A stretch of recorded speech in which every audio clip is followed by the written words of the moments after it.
할렐루야. 오늘 잘 지내셨죠? 네. 오늘 수요일이 되었습니다. 우리 이제 12월 1일이고 이제 성탄절 달이 되었습니다. 예수님께서 태어난 달을 맞이해서 이 시간 저와 여러분들이 함께 예배를 드리게 될 텐데요. 함께 모두가 다 큰 은혜를 받을 수 있는 그런 시간이 되었으면 좋겠습니다. 먼저 사도신경하고 우리의 신앙을 고백하고 고백하는 시간을 갖도록 하겠습니다. 나는 전능하신 아버지 하나님 천지의 창조주를 믿습니다. 나는 그의 유일하신 아들 우리 주 예수 그리스도를 믿습니다. 그는 성령으로 잉태되어 동정녀 마리아에게서 나시고 본디오 빌라도에게 고난을 받아 십자가에 못 박혀 죽으시고 장사된 지 사흘 만에 죽은 자 가운데서 다시 살아나셨으며 하늘에 오르셔 전능하신 아버지 하나님 우편에 앉아 계시다가 거기로부터 살아있는 자와 죽은 자를 심판하러 오십니다. 나는 성령을 믿으며 거룩한 공교회와 성도의 교제와 죄를 용서받는 것과 몸의 부활과 영생을 믿습니다. 아멘. 이 시간에는요 함께 찬양을 할 텐데요. 그냥 제가 최선을 다해서 찬양을 해보려고 합니다. 좀 예배를 준비하는 마음이 정말 제가 이렇게 힘들게 어렵게 준비되어서 이 자리에 나왔는데 우리가 예배가 이렇게 참 세우기 힘들구나 라는 생각을 다시 한번 해보게 되면서 저와 여러분들이 이 짧은 시간이라도 좀 하나님께 집중하는 그런 시간이 되었으면 좋겠다는 바람이 있습니다. 제가 반주를 준비했어요. 반주를 준비했고 MR도 준비했는데 글쎄 그냥 그런 마음이 들었어요. 그냥 제가 갖고 있는 목소리로 최선을 다해서 그냥 예배를 드리면 좋겠다는 마음이 들었습니다. 제가 그냥 최선을 다해서 찬양을 해볼게요. 우리 찬송가 122장 참 반가운 성도여 입니다. 제가 한번 불러보겠습니다. 참 반가운 성도여 다 이리 와서 베들레헴 성 안에 가봅시다. 저 구유에 누이신 아기를 보고 엎드려 절하세 엎드려 절하세 엎드려 절하세 구주 나셨네. 저 천사여 찬송을 높이 불러서 이 광활한 천지에 울리어라. 주 하나님 앞에 늘 영광을 돌려 엎드려 절하세 엎드려 절하세 엎드려 절하세 구주 나셨네. 이 세상에 주께서 탄생할 때에 참 신과 참 사람이 되시려고 저 동정녀 몸에서 나시었으니 엎드려 절하세 엎드려 절하세 엎드려 절하세 구주 나셨네. 여호와의 말씀이 육신을 입어 날 구원할 구주가 되셨도다. 늘 감사한 찬송을 주 앞에 드려 엎드려 절하세. 엎드려 절하세. 엎드려 절하세. 구주 나셨네. 아멘. 이 찬양을 부르니까 성지순례 갔던 때가 생각이 나네요. 베들레헴에 가서 그 교회 안에 말구유처럼 이렇게 그 예수님 탄생을 기념하는 그런 것들을 제가 보고 온 적이 있는데요. 사실은 말구유가 아니죠. 말구유가 아니고 저희들이 생각하는 것처럼 그런 것은 아니었는데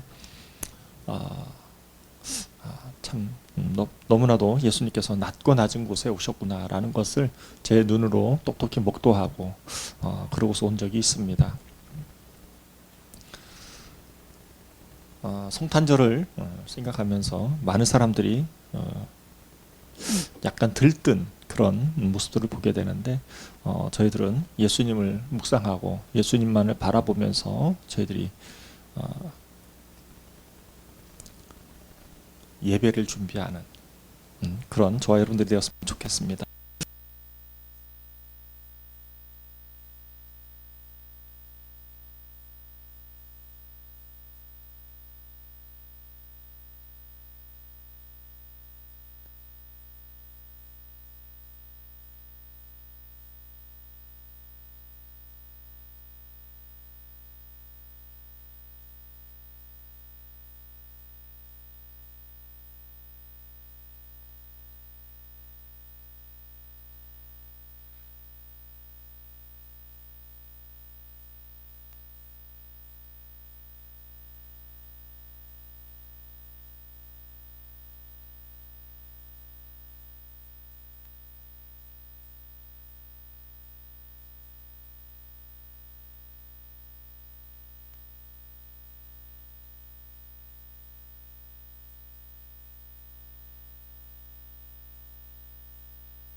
아멘.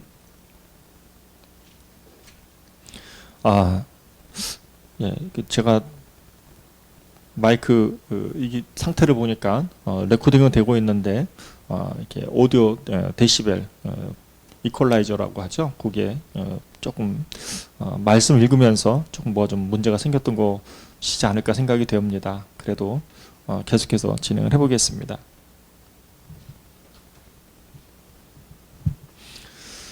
오늘 말씀의 제목 믿음과 확신으로 전할 생명의 복음이라는 제목으로 말씀을 나누게 되고요.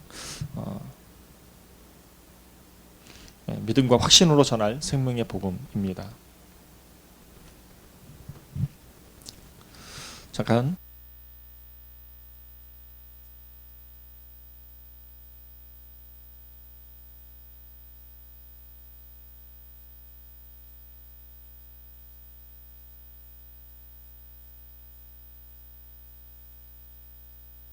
선물을 준비해서 보내려고 합니다.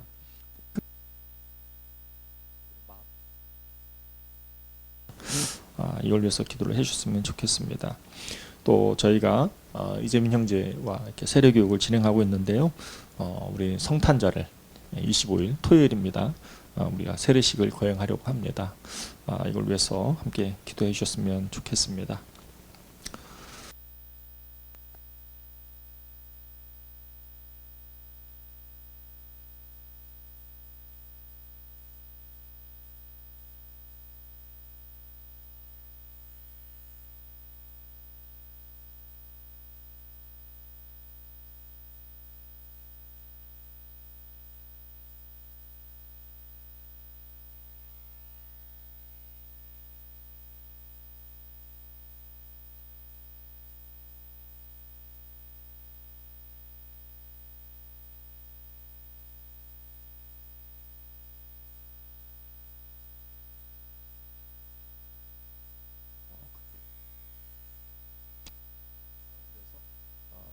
우리 딸로부터 제가 이제 딸에게 전화를 하였는데, 딸에게 있어서 제가 이렇게 설명을 하였어요. 우리 강아지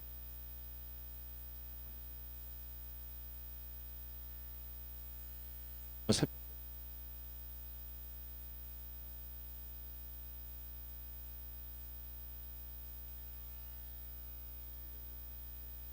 내는 과정에서 제가 손을 물렸어요. 제 딸이 그러더라고요. 아빠, 강아지가 뭐에 집중하고 있으면 거기다 손을 대면 물린다고, 울어버린다고. 그래서 아빠가 잘못했다고 그 얘기를 하니까 속이 좀 많이 불편하더라고요. 어쨌든 고난을 당했다는 거예요. 고난 가운데서도 이렇게 수요 예배를 드리고 있다라는 것을 여러분들한테 말씀드리고 싶어서 말씀을 드렸고요. 잠깐 기도하고 오늘 말씀 나누도록 하겠습니다. 하나님 아버지, 감사합니다. 하나님, 저희들에게 은혜를 주시옵소서.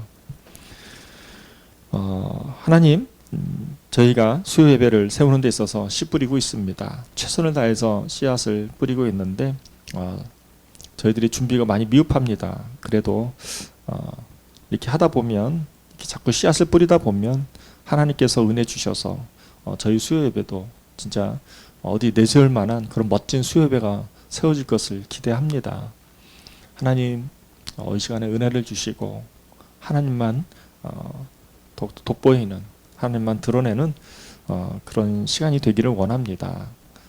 제 노력도 되는 것도 아니고 하나님의 은혜 가운데에 하나님께서 부족한 것을 통해서 빛을 비춰주셔야만 가능하다는 것을 너무나도 잘 알고 있습니다. 이 시간 함께 해주셔서 하나님만 더욱더 드러내는 이 시간이 되게 하여 주시옵소서. 감사드리며 살아계신 예수 그리스도의 이름으로 기도드렸사옵나이다. 아멘.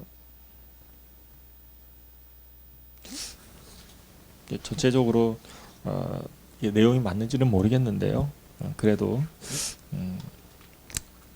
준비를 한 거니까 여러분 나누려고 합니다. 제가 며칠 전이죠, 그저께 우리 이원복 교수님의 먼 나라 이웃 나라 이원복 교수님의 우리나라 편을 읽게 되었어요.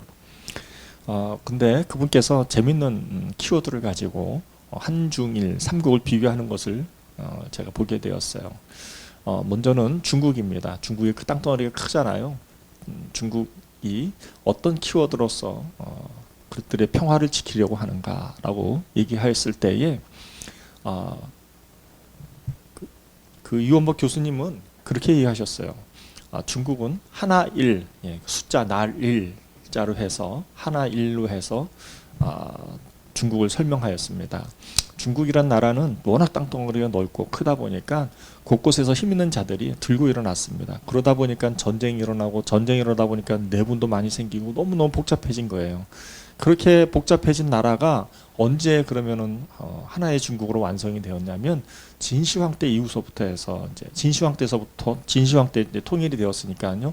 그 이후로부터 이제 중국 사람들에게는 정신적으로 또 그들 마음 가운데서는 하나됨이 되게 중요하다라는 것을 깨닫게 되었다고 합니다. 그래서 중국 사람들은 하나됨을 위해서 많은 것을 희생하고 포기한다고 합니다. 특별히 대만 문제가 그렇다고 하는 거예요. 그들은 하나가 되지 못한다라고 하면 곧 내전을 말하는 거고 전쟁을 말하는 거고 평화가 깨진다라는 것으로 인식한다는 것입니다. 그래서 중국이란 나라는 하나됨이 그렇게 소중하고 그 하나됨을 통해서 평안을 이루려고 하는 그런 노력이 많다라고 합니다. 그걸 위해서 많은 희생들을 치르게 되는 것이죠. 또 다른 하나는 일본입니다. 일본은 이제 한글로 해서 한문으로 해서 이제 우리나라 말로 하면 이제 화죠. 평화 이럴 때 화. 그 화를 중시하는 일본 문화가 있다라고 합니다. 왜냐하면 일본은 섬나라지 않습니까? 섬나라다 보니까 외세의 침략을 받질 않았어요. 오죽했으면 외세의 침략을 받은 게 언제 몽골 때 그 외세의 침략을 받지 않았는데 몽골 때도 침략을 받지 않았다고 합니다. 왜냐하면 우리나라와 일본 사이에 바다가 있잖아요. 그 바다를 넘어서는 그 외세의 침략이 그렇게 많이 없었다라는 것입니다. 그러다 보니까 일본이 2차 세계대전을 통해서 미국에게 도전하였을 때에 처음으로 외세로부터 침략당한 것, 그것을 일본 사람들이 평생 잊지 않고 있다고 합니다. 여하튼 그 일본이라는 나라가 섬나라고, 그 섬나라의 특징은 무엇입니까? 자기네들끼리 싸우는 것이죠. 근데 백성들은 상관이 없는데 지도자들끼리 싸우는 것입니다. 지도자들끼리 서로 예전에는 쇼군이라고 장군, 이제 막부 중심의 무사 중심의 그런 일본 정치 사회가 있었는데, 그때의 일본 사람들이 많은 것을 깨달았는데 그 중에서 대표적인 것이 무엇이냐면 서로 남에게 피해를 주지 않는 것으로 정착이 되기 시작했다고 합니다. 그래서 그들이 일본 사람들이 생각하는 평화는 남을 침해하지 않는 것이에요. 비록 속마음으로는 다른 생각을 하고 있다 할지라도 겉으로는 상대를 친절하게 대한다는 것이죠. 그런 얘기를 들으니까 너무나도 재밌었습니다. 그러다 보니까 일본 사람들은 무엇을 중시하냐면 조화로운 것을 중시한다는 거예요. 자기네들이 외세의 문화를 들여와도 자기네 것으로 변화를 시켜 변형을 가해서 자기네들 나름대로의 조화를 이룰 수 있는 그 조화에 방점을 찍은 것입니다. 그래서 일본 하면은 조화라고 얘기할 수 있는 것이죠. 그렇다고 한다면 우리나라는 어떨까요? 우리나라는 충이라고 합니다. 충인데 그 충을 조금 더 분해를 해보게 되면, 그 한문을 분해를 하게 되면은 가운데 중자죠. 가운데 중자에다가 마음 심자. 그래서 이 충인데, 이 한국 사람들은 이 마음 속에 가운데 어디에도 속하지 않는 그런 중심을 잡고 가는 것을 굉장히 중시 여긴다고 합니다. 그러나 그런 것보다도 우리나라 사람들은 너무 극단적이라는 거예요. 어떤 게 극단적이냐면은 예를 들면 이런 걸 설명을 하겠어요. 북한은 이념적으로 너무 스탈린주의를 치중하고 있고 그것이 마치 맹신한다는 것이죠. 그래서 그 스탈린주의를 내려놓으면 체제가 전복되는 것으로 오해한다는 거예요. 그래서 많은 것을 희생해서라도 그걸 지키려고 한다는 것입니다. 또 우리나라는 어떻습니까? 민주주의, 자본주의를 취하지만 미국식을 많이 따르는 것이죠. 그래서 우리나라의 이념은 미국을 치중하게 되는데, 그 미국 치중되다 보니까 너무 극단적으로 갈 수 있다라는 것을 이원복 교수가 소개한 것을 제가 보고 듣게 되었습니다.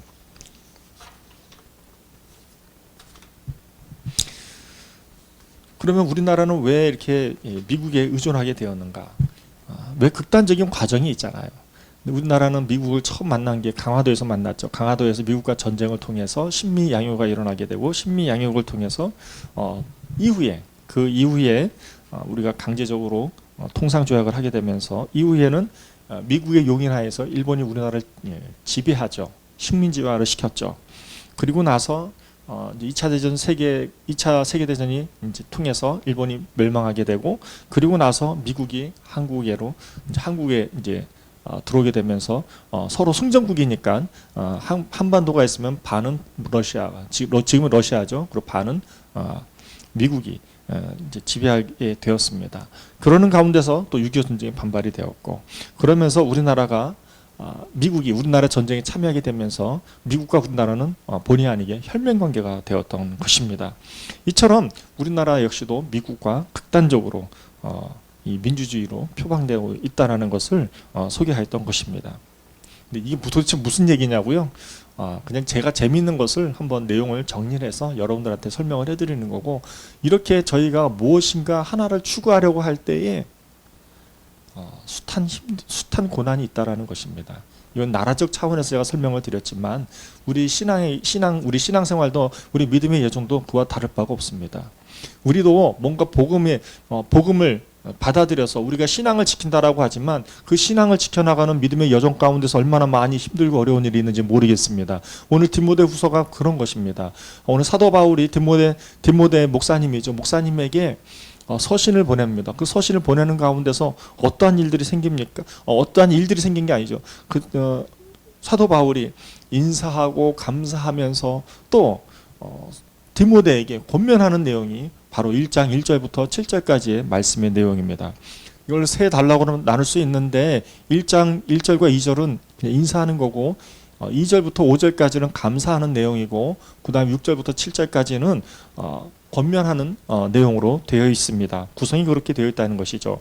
1, 2절은 인사니까는 그냥 말씀이 너무나도 중요하지만 저희가 짧은 시간 관계로 조금 더 저희가 무게중심을 3절부터 7절까지의 말씀을 중심으로 해서 말씀을 나눠보려고 합니다. 먼저 사도 바울은 디모데에게 디모데 목사님이죠. 디모데 목사님에게 어떤 상황이 어떤 그 믿음인지를 사도 바울이 바라본 우리 디모데 목사님의 그 신앙을 신앙을 나타내고 있습니다. 표현하고 있는 것이죠. 그것이 무엇입니까? 사도 바울은 디모데의 신앙을 알고 있었어요. 그 신앙이 무엇입니까? 거짓 없는 믿음이었어요. 그 거짓 없는 믿음이 어디서부터 왔습니까? 그것은 로이스와 유니게, 즉 할머니와 어머니로부터 신앙을 물려받은 믿음이었어요. 그 믿음은 어떤 믿음입니까? 그 계승받은 믿음은 거짓 없는 믿음이었습니다. 그 거짓 없는 믿음을 사도 바울은 언급하면서 또 사도 바울은 뭐라고 말하고 있습니까? 그런 그 거짓 없는 믿음을 가지고 있는 디모데를 간절히 만나기를 바라는 마음을 표현하고 있는 것이죠. 그게 바로 3절과 4절과 5절 말씀의 내용이에요. 우리 3절부터 5절까지 말씀을 함께 보도록 하겠습니다. 내가 밤낮 간구하는 가운데 쉬지 않고 너를 생각하여 청결한 양심으로 조상적부터 섬겨오는 하나님께 감사하고, 청결한 양심으로 되어 있다고 그랬죠. 또 내 눈물을 4절입니다. 내 눈물을 생각하여 너 보기를 원함은 내 기쁨이 가득하게 하려 함이니. 5절 이는 내 속에 거짓이 없는 믿음이 있음을 생각함이라. 이 믿음은 먼저 내 외조모 로이스와 내 어머니 유니게 속에 있더니 내 속에도 있는 줄을 확신하노라 라고 말씀하고 있습니다. 무슨 말씀입니까? 외조모와 또 어머니로부터 받은 신앙의 유산이라는 것이죠. 그 신앙의 유산의 핵심이 무엇입니까? 거짓 없는 믿음이었다는 것입니다. 이 거짓 없는 믿음을 사도 바울은 왜 언급하였을까요? 그것은 바로 디모데에게 고난 중에도, 고난 가운데서도 그 거짓 없는 믿음으로 돌파하기를 기대하고 원하는 것이죠. 고난을 이겨내기를 바라는 것입니다. 그러면서 사도 바울은 뭐라고 말씀하고 있습니까? 사도 바울은 자신이 직접 안수한 우리 디모데 목사님에게 당신은 디모데 목사님은 나의 아들이고, 또 사도 바울이 안수해서 디모데 목사님의 목회가 잘 감당할 수 있는 그런 중보자의 마음을 잘 드러내고 있다고 알 수 있습니다. 그게 바로 6절과 7절 말씀의 내용이에요. 그러면서 우리 다 같이 6절과 7절 말씀을 함께 보도록 하겠습니다. 그러므로 내가 나의 안수함으로 내 속에 있는 하나님의 은사를 다시 부릴 듯하게 하기 위하여 너로 생각나게 하노니, 하나님이 우리에게 주신 것은 두려워하는 마음이 아니요 오직 능력과 사랑과 절제하는 마음이니.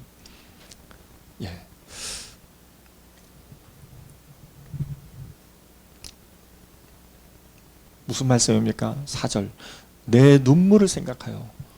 디모데가 흘리는 눈물을 생각했던 것이죠. 고난을 당하는 것을 생각했던 것입니다. 그런데 그 고난 가운데서 사도 바울은 디모데 목사님은 무엇으로 이겨내기를 원했는가? 그것은 복음의 능력으로 이겨내기를 원했습니다. 그 복음의 능력이 무엇입니까? 그것은 오직 능력과 사랑과 절제하는 마음이었습니다. 예수님으로 말미암은 그 능력과 사랑과 절제하는 마음으로 현재 처한 고난을 이겨내고 극복되어지기를 바랬던 것이죠.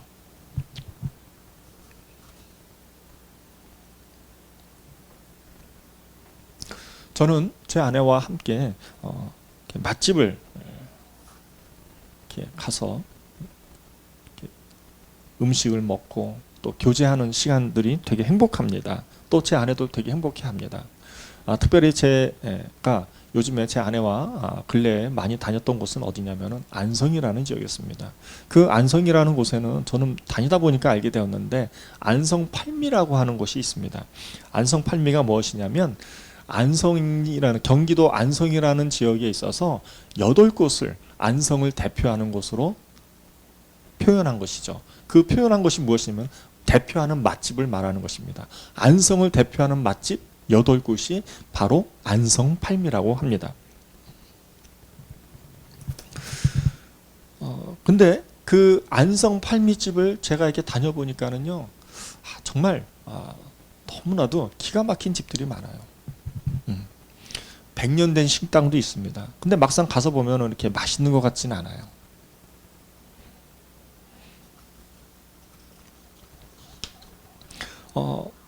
근데 또 안성 팔미 중에서 정말 제가 좋아하는 곳이 있어요. 청국장집이에요.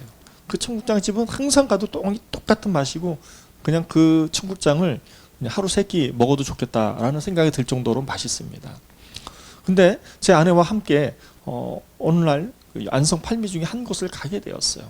그곳을 가면서 그곳에 그 식당은 되게 유명한 식당인데 되게 좀 깨끗하지가 않고 좀 지저분한 곳이었어요. 저와 제 아내가 그곳에 갔을 적에는 파리가 많았어요. 음식을 기다리는 것도 되게 시간이 많이 기다렸어요.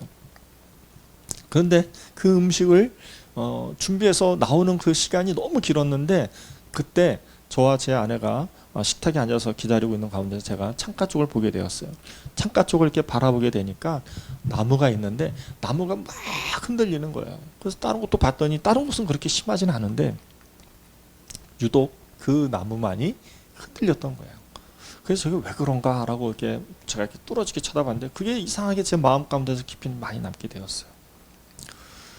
그것이 그 나무가 왜 흔들렸을까요? 바람이 불었기 때문에 흔들렸던 것입니다. 세찬 바람이 있었는데 그 나무가 그냥 가지도 흔들릴 정도로 막 정신없이 흔들렸는데 저는 그것을 보면서 성령 하나님도 저렇게 보이시겠지라는 생각이 들었어요.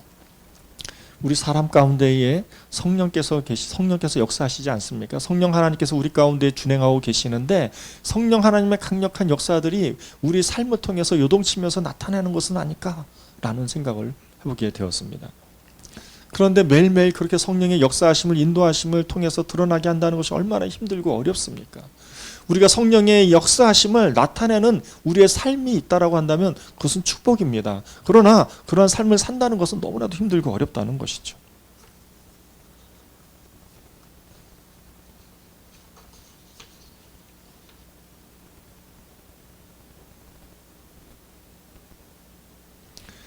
그럼에도 불구하고 우리의 인생 가운데서 숱한 고난이 있다 할지라도 우리는 성령의 역사하심에 성령의 하나님의 능력을 통해서 드러내려고 하는 그 삶이 무엇일까요? 그것은 바로 충성입니다. 우리의 마음 가운데에 우리의 마음의 중심에 늘 거하는 그 충성. 저는 그것이야말로 오늘 사도 바울이 디모데에게 권면하는 그런 메시지가 아닐까라는 생각을 해보게 되었습니다. 제가 어제요 교회는 역사다라는 영화를 봤습니다. 이 영화에 나오는 주인공은요 무신론자였어요. 아버지와 관계가 좋지도 않은데 그럼에도 불구하고 이 사람은 열심히 노력해서 성공한 저널리스트가 되었어요. 기자가 되었어요. 그래서 성공한 사람이 되었고 또 사랑하는 사람을 만나서 결혼하게 되었습니다. 그래서 단란한 가정을 꾸리면서 생활하고 있을 때에 어느 날 사건이 생기게 됩니다. 그 사건의 장소는 어디냐면은 식당이었습니다. 그 식당에서 사랑하는 아내와 자녀와 함께 그 식당에 가서 음식을 시키고 음식을 먹고 하는 가운데서 이 아이가 뭔가를 만지작거리다가 입에 넣었던 것 같아요. 그러다 보니까 이 기도에 막혀가지고 숨을 못 쉬는 상황이 벌어지게 되었어요. 숨을 못 쉬는 상황 가운데서 순간 이 가족들은 당황했어요. 그래서 누구 좀 도와주세요. 119 좀, 911 좀 불러주세요. 라고 막 도움을 청했지만 누구 하나 제대로 도와줄 수 있는 사람은 없었어요. 그때 한 여인이 나타나게 됩니다. 한 여인이 나타나게 돼서 그 아이를 안고 뒤집어서 계속 토닥토닥 하면서 그 안에 기도에 막혀있던 것을 나오게 하였어요. 그랬을 때 이 딸이 다시 정상적으로 돌아오게 되었어요. 그제서야 이 부부는 안심을 하였어요. 그런데 이 아이의 기도에 막혀있는 것을 빼내준 그 여인이 이렇게 얘기를 합니다. 원래 자기네는 다른 식당을 가려고 했다는 거예요. 다른 식당에 가려고 했는데 왠지 그 자신을 인도하시는 분께서 이 식당에 가라고 그래서 이 식당에 왔다고, 자기네는 이 식당에 왜 왔는지 모르겠다고, 하나님은 뭔가 그분의 뭔가 계획하심이 있어서 이곳에 온 것 같다고 얘기를 하면서 그래서 그 식당에 들어왔는데 마침 그 광경을 보고 그 광경 가운데서 이분이 이 아이의 기도를 막혀 있는 것을 빼줬던 거예요. 그래서 이 부부의 와이프가 그 여인에게 물어봅니다. 그분이 누구인가요? 할 때 그분은 바로 예수 그리스도이십니다. 라고 증거하였어요.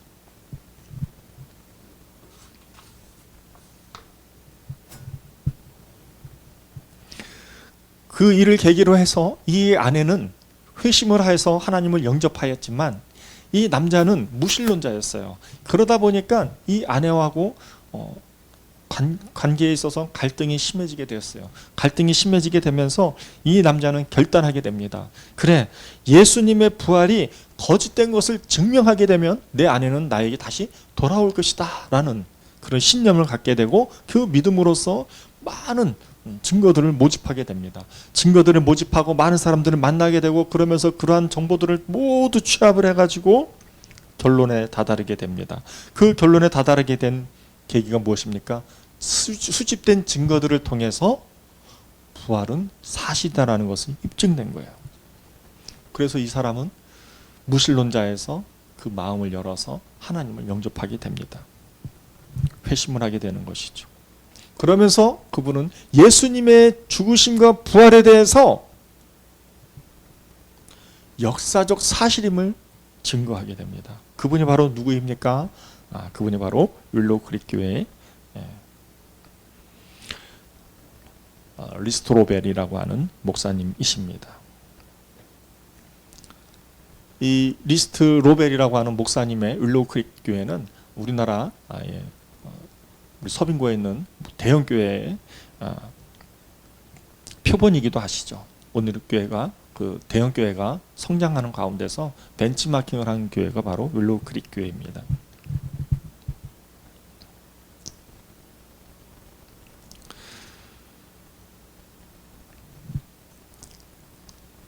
이 역사적 사실을 통해서 리스트로벨이라고 하는 목사님은 자신의 믿음의 여정을 계속해서 증거하고 또 증거하고 있습니다.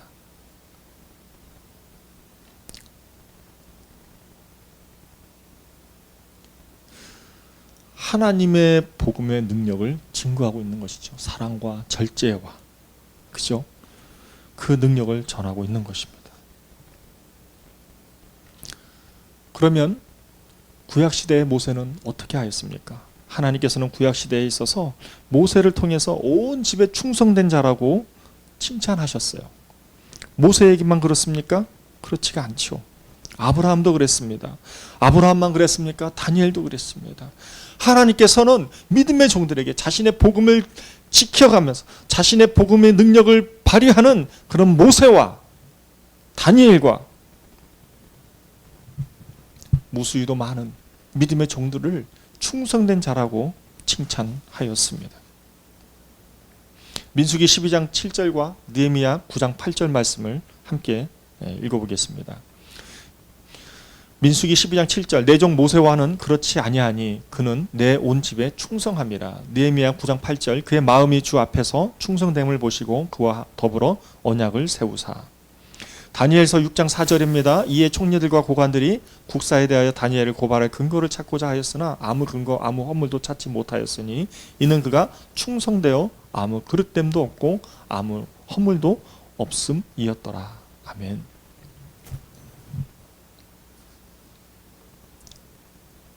사랑하는 성도 여러분, 사랑하는 동역자 여러분, 그렇습니다. 우리가 신앙생활, 믿음생활 한다는 것이 무엇입니까? 충성된 삶인 것이죠. 그러나 우리가 말은 쉬워요. 그런데 고난 가운데 처했을 때 우리는 어떤 생활을 해야 됩니까? 역시 충성된 생활을 요한다는 것입니다. 누구처럼요? 모세처럼, 다니엘처럼, 하나니처럼. 저희가 그렇게 계속해서 하나냐처럼 계속 저희들은 그렇게 아브라함처럼 우리가 충성된 삶을 살아가야 한다는 것을 오늘 하나님께서는 성경을 통해서 저와 여러분들에게 가르쳐주고 있는 것입니다. 또 예수님께서는 어떠한 삶을 사셨습니까? 히브리서 3장 2절 말씀에 보면 이렇게 되어 있습니다. 그는 자기를 세우신 이에게 신실하시기를 모세가 하나님의 온 집에서와 한 것과 같이 하셨으니 라고 말씀하고 있습니다.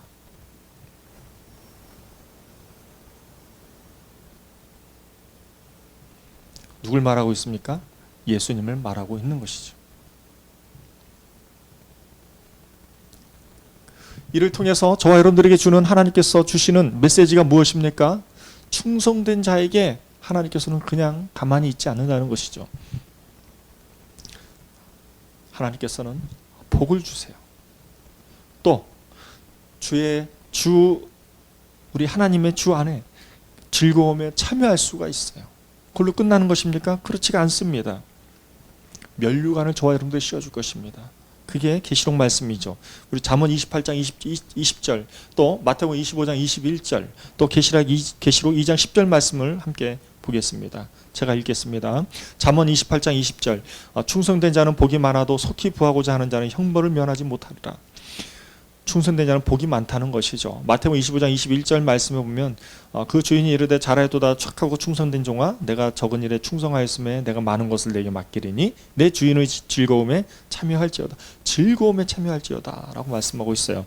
또 계시록 2장 10절, 너는 장차 받을 고난을 두려워하지 말라. 볼지어다 마귀가 장차 너희 가운데 몇 사람을 옥에 던져 시험을 받게 하리니 너희가 10일 동안 환난을 받으리라. 내가 죽도록 충성하라. 그리하면 내가 내 생명의 생명의 관을 내게 주리라. 아멘. 사랑하는 성도 여러분, 사랑하는 동역자 여러분, 오늘 말씀을 통해서 여러분들이 주는 교훈이 무엇입니까? 하나님께서는 저와 여러분들에게 고난 가운데에 충성하라고 말씀하고 있어요. 이게 핵심 주제예요. 고난 가운데에 충성하라.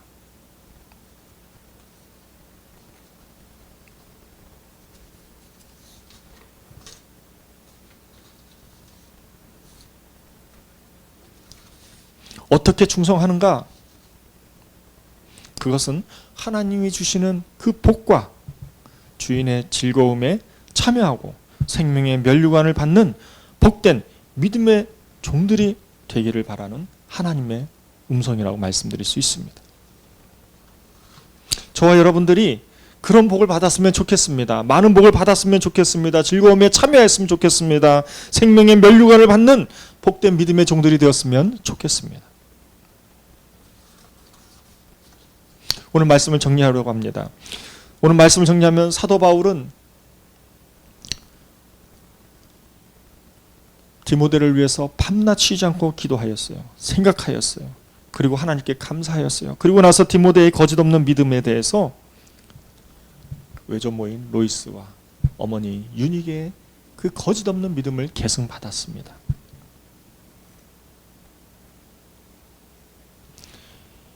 이것을 통해서 디모데는 눈물이 날 수밖에 없는 그런 고난 가운데 있었지만 사도 바울은 뭐라고 권면하고 있습니까? 고난 가운데서도 하나님으로 말미암아 복음의 능력으로 말미암아, 복음의 능력이 무엇입니까? 복음의 능력의 그 내용이 있죠. 사랑과 절제하는 그런 마음으로 목회를 감당할 수 있기를 간절히 간구하는, 간절히 바라는 그런 사도 바울의 그 충부하는 마음을 저와 여러분들에게 디모데에게 권면하고 있는 것입니다. 저와 여러분들이 그러한 권면 가운데 있었으면 좋겠습니다. 기도하겠습니다. 하나님 아버지 감사합니다. 하나님, 많은 사람들이 고난 가운데 있습니다. 특별히 지금은 재난의 상황입니다. 이 재난의 상황 가운데서 욥을 통해서, 하박국 선지자를 통해서, 또 디모데 후서를 통해서 저희들은 계속해서 고난의 이 연장선상에 있는 이 고난 가운데서 하나님께서 저와 여러분들에게 주는 교훈을 계속해서 배워나가고 있습니다. 하나님, 오늘 저희들에게 주시는 교훈이 무엇입니까? 그것은 바로 고난 가운데서, 고난을 받는 가운데서 하나님의 능력이 복음의 능력은 다른 것이 아니라 사랑과 절제하는 능력으로 고난 가운데에 충성된 고난 가운데 충성하는 믿음의 종들이 되라는 그런 메시지가 저희 가운데 주시는 줄 믿습니다. 저희들이 힘들고 어렵지만 저희들의 믿음을 흔들리지 않게 하여 주시옵소서. 하나님, 성령의 인도하심을 통해서 성령의 빛으로, 성령의 통로로, 도구로 쓰임받을 수 있는 우리 모두가 되게 하여 주시옵소서. 감사드리며 살아계신 예수 그리스도의 이름으로 기도드렸사옵나이다. 아멘.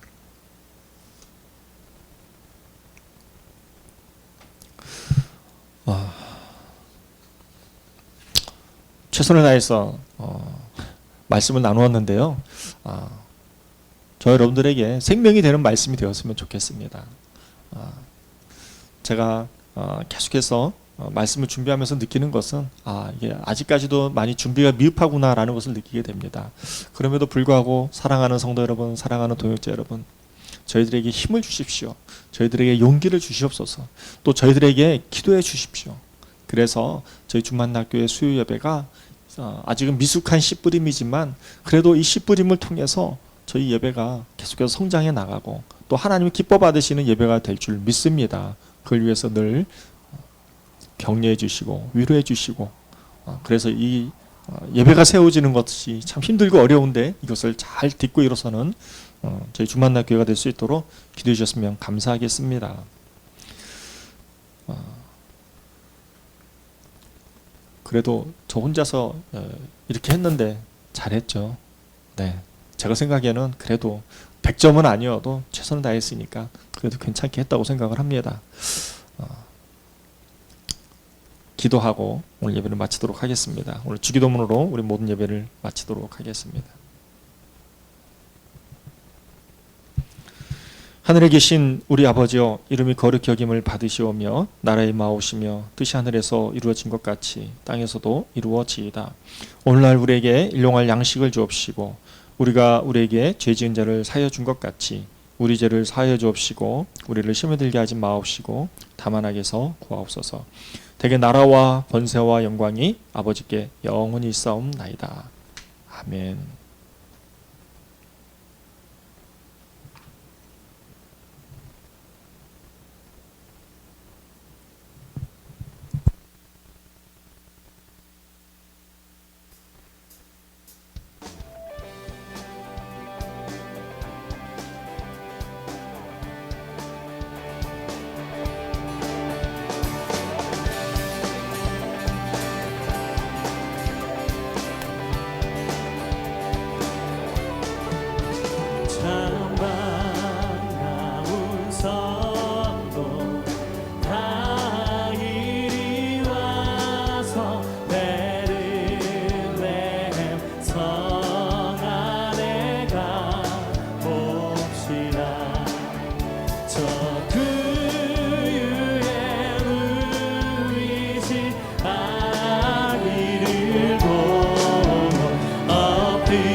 엎드려 절하세 그들 나셨네. 저 천사여 저